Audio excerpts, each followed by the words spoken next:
Yun, sup mga Aji. Yan, nakita niyo yung title. Iba't ibang klase ng tigring gagamba to.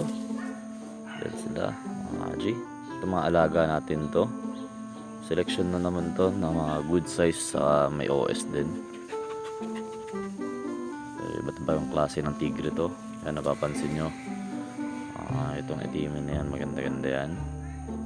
Sa kanan niya, maganda din. Pangatlo, apat, 5. Yan, mapusyo yun, parang pinkish to.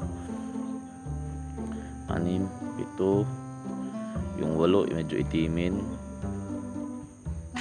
Yan yung mga gagamba mga Aji. Maganda-ganda pa, mga mabalahibo. Yung tulog, diretso pa. Yan. Kung ano yung pinakagusto nyo dyan mga Aji, ilalabas ko din yan kasi pinapaarawan ko. Papatayihin natin, papalakarin natin. Pero nasa inyo kung ano yung pinakagusto nyo dyan.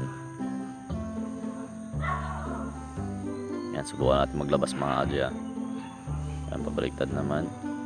Tigre na payat, napakahaba niyan. Haba yan, tigre na payat na yan.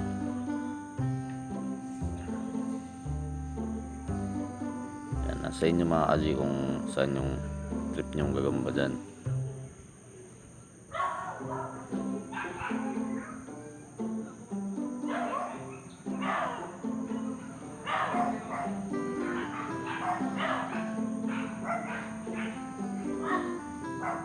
Yan mga Aji. Halos magkakamukhang mga tigre ito, pero meron pa naman siya pinagkaiba sa isa't isa. Kulay, yung markings nila. Tapos tignan nyo mamaya kung paano maglakad ng mga to. Pakita natin sa inyo para ma-differentiate nyo naman kung ano yung mas maganda, kung ano yung kursonada nyo, yung mga gusto yung jeans ng tigring gagamba. Kasi puro tiger to mga Aji. Karamihan ito puro tiger.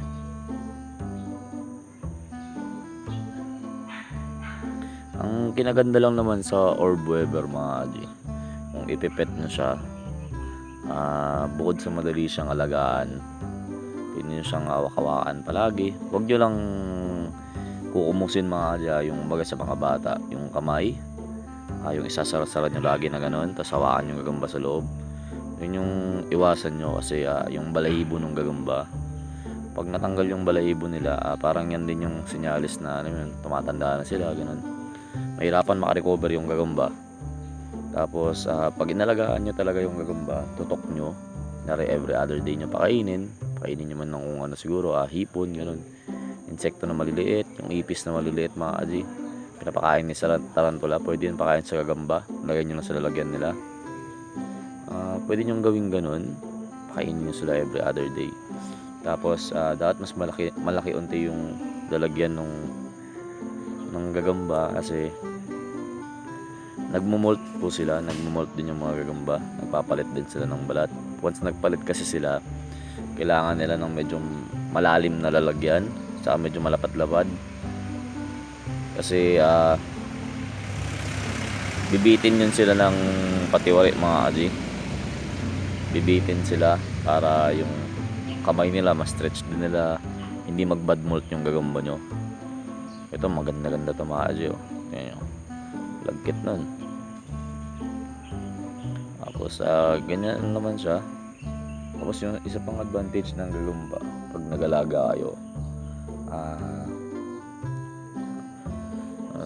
mura siya, tumatagal din naman siya. Hindi ko lang alam kung kaya siyang tumagal talaga ng approximately 1 year or higit pa, pero tested ko siya mga Aji, yung gagamba na tumagal sa akin mga 6 months yung mga ganitong gagamba. Kasi pag inalagaan mo naman to ng mga saktuhan yung size nila, nagmumolt sila mga Aji. So if malumaan man sila ng almost a year, a month or mahigit pa, pag-alaga mo sila mga Aji, pa nag-molt yun, babalik na naman sila sa fresh na itsura nila. Parang tarantula lang din yun.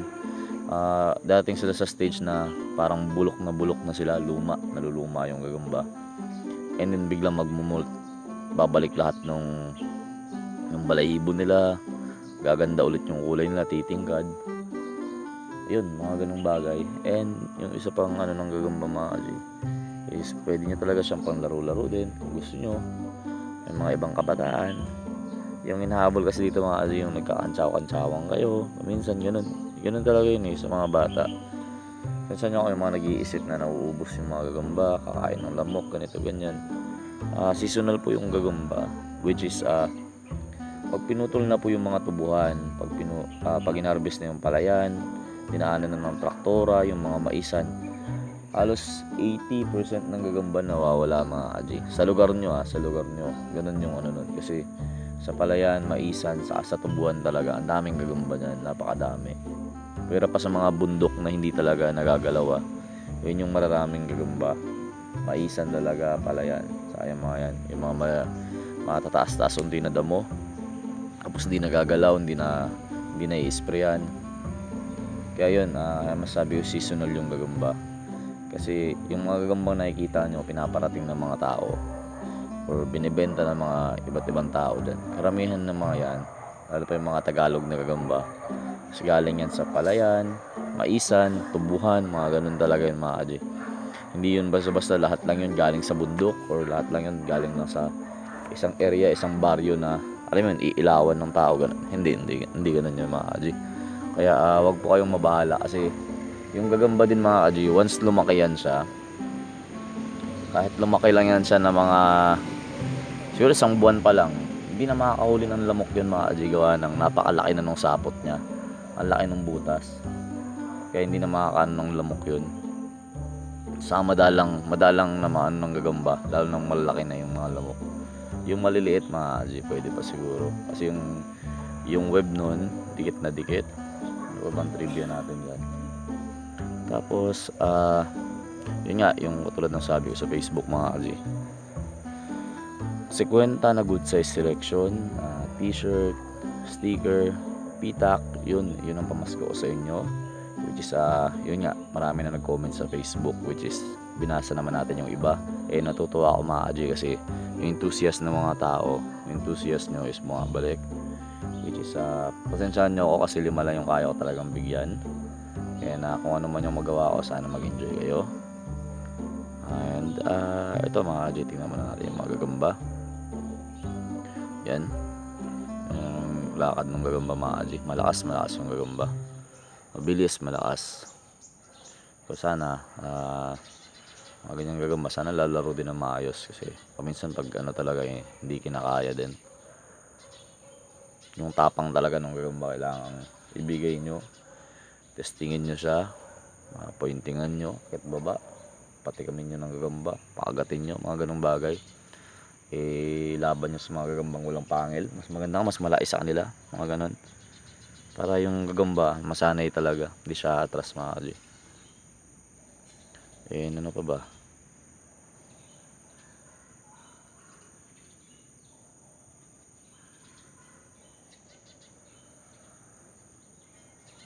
Ano pa ba mga G? Tingnan nyo na lang muna yung mga gagamba.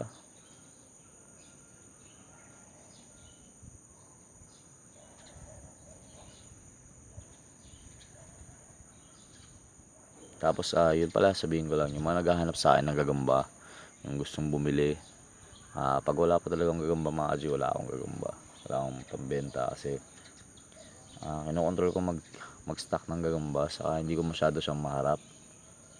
Pero kung mayroon naman, walang problema yun, bibigyan natin kayo, bibentahan natin kayo, basta mayroon na. Lalo pa yung salmon ngayon kasi medyo manipis yung ano ng salmon ngayon mga G. Hirap makakuha ng salmon ngayon, hindi ganun kadali tulad ng dati. Sabi nga ni Leo, maliliit yung salmon ngayon. Siguro, hindi naman siguro dahil sa nauubos mga G, kaso nag off season na kasi, baga unting-unti na lang talaga yung makikita mong salmon, mga ganun. Si off season na, tapos naman yung bagyo, malakas yung hangin, hindi makapagbahay, hindi makakain yung gagamba, walang mahuling pagkain dahil nga umuulan, ganun, ilang araw tuloy-tuloy, mamatay yung gagamba mga G, lalo pa yung malalaki. And ano pa ba, mga Tagalog, masbate, mga ganun. So yung makikita natin mga Aji by next year, marami-rami na ulit yun. Pero alam ko meron na ulit na masbate. Yung nagpapatating na ulit ng mga masbate, pero hindi lang kasi ako talaga kumukuha. Nasa inyo na lang yun. Diskartehan nyo muna kung saan nyo kukunin yung mga yun. Basta ako, Jensen muna yung pinaparating ko. And titignan natin kung kaya ko magparating na marami ulit. Para yun naman yung kumukuha sa atin yung makakuha ulit. Yun lang, ano ba? Yung mga naglalaro, yun yung upcoming nga, sabi ko, yung tournament ng vlogger versus subscriber mga G. Titignan natin kung kailan ko gagawin yun. Kasi kinakausap ko rin yung mga asama ko dito. Kung ano yung gusto nila. Kung ano din yung gusto ng subscriber. And yun lang. Gawin natin kung ano yung magustuhan natin. Paano kayo mapasaya. Sana napapasaya ko nga kayo pag ginawa natin yun. Yan, tingnan nyo yung gagamba mga kadyo.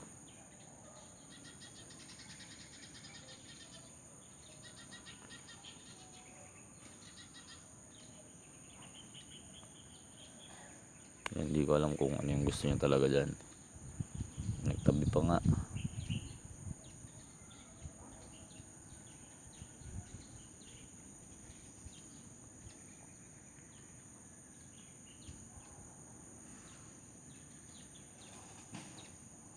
Nasa inyo naman yung mga Aji kung ano yung gusto nyo magagamba dyan. Kasi pansin ko lang yung iba talaga mahilig sa mga ganitong gagamba. Kaya yan nagpalabas ako ng ganitong video kung saan puro tigre talaga lahat. Para makita nyo naman yung tigre.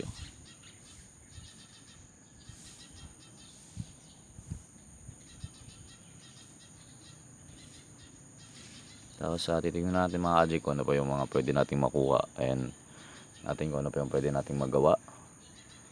At least pa paano ano pa natin yung paggagagamba, mapalawak pa natin. And gusto ko lang pala mag thank you sa inyong lahat dahil sinusuporta niyo tayo sa mga kalokohan natin, sa mga pinagagawa natin na ganito. Yung simpleng panonood lang sa akin ay malaking tulong na yun. Kaya maraming salamat sa inyo. Ito naman na nakikita nyo mga Aji, hindi tayo madamot. Binabalik ko sa inyo kung ano yung percent of what I have or what I gain. Binabalik ko po sa inyo. Kasi yung purpose naman natin na ito mga Aji is pasayahin kayo. Pero yung sa mga hindi mabigyan mga Aji, pagpasensyahan nyo ako kasi talagang raffle siya. Sino yung mapili natin, yun lang talaga. Gusto ko mga kayong bigyan lahat, hindi kaya. Parang ganung purpose mga Aji. Kaya sa mga mananalo at mapipili ko man, congratulations and God bless sa inyong lahat. Advance Merry Christmas. By the way, announce ko siguro yon by Monday or Tuesday, yung mga napili ko na. And ano ba? Siguro yun, spend time with your family mga Aji. Enjoy nyo yung season ngayon, season ng Christmas. Enjoy nyo, spend your time sa mga mahal nyo sa buhay. And ano ba? Yun, pasyal-pasyal din kayo. Iingat lang lagi. Isihan nyo lang sa mga bata dyan. Mag-aral kayo mabuti para pagdating ng panahon, kung ano yung gusto nyo gawin, magagawa nyo. Na hindi kayo nahihirapan. Mga ganun bagay. Mga simpleng words of wisdom lang mga Aji. And mag-enjoy lang tayo sa ginagawa natin. Always do what's best para sa inyo. At kung gusto nyo man ng ganun